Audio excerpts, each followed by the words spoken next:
Hello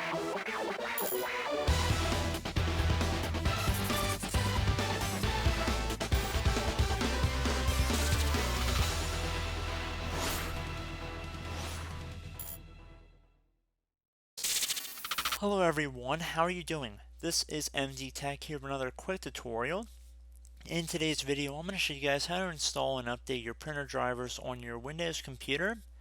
So the first thing and prerequisite you need before jumping into this video, you need to know specifically what your printer name is. More than just if it's a Canon or Epson or Brother printer, you really need to know if it says MG or Pixma or something along those lines that distinguishes it from any other printer that manufacturer makes. Once you have that information, and it should be very easy to see if you still have the printer box or manual, or it should more than likely say it on the printer itself, you're ready to jump into this tutorial. And we're going to start by opening up the start menu, and you want to type in add device, and you want to type in control panel, and you want to open up the control panel here. Go underneath the area that says hardware and sound and select add a device. If your view by area is set to anything other than category, you want to change it to category view right here. So if it looks like this, change it to category.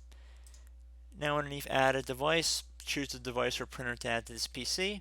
So give this some time to run here. If your printer is already turned on or plugged in, I'd recommend selecting that. And that should be one way of detecting your printer drivers. If you do not have anything in here and there's nothing that populates underneath choose the device, select not finding what you're looking for here. You can click on the cancel button and then go underneath hardware and sound. And now underneath devices and printers, left click on advanced printer setup, just left click on it one time. And if the printer you want is not listed here, just left click on the printer that I want isn't listed right down here. Select add a local printer or network printer with manual settings. Select next. Select use an existing port. More than likely you're not going to have to change that. And then click on next. And now at this point you would select your printer on the left side here. So select the manufacturer. And then you would scroll down until you found the model series on the right. So it should be pretty straightforward. And then you would click on next.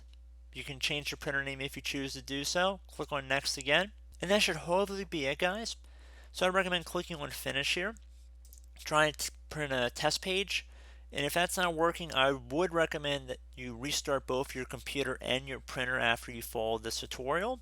Now, if that still does not work for you, I'd recommend going on the internet. So just open up a web browser, go over to Google, and then you would type in your printer. So let's say Canon Pixma here. Let's say it's an MG3620. I would go on to Canon's website, and this would apply to any printer basically. And once you selected that, you just would open up the link. And then look, there's a drivers and downloads button. Select that. And then you would just select the recommended drivers here. So pretty straightforward, guys. Just click on download. And this is pretty much the same for pretty much every printer out there. Even if it's an older printer, it's likely still supported to some extent with drivers available through the manufacturer's website. So I do hope this brief tutorial was able to help you guys out. And as always, thank you for watching, and I look forward to catching you all in the next tutorial. Goodbye.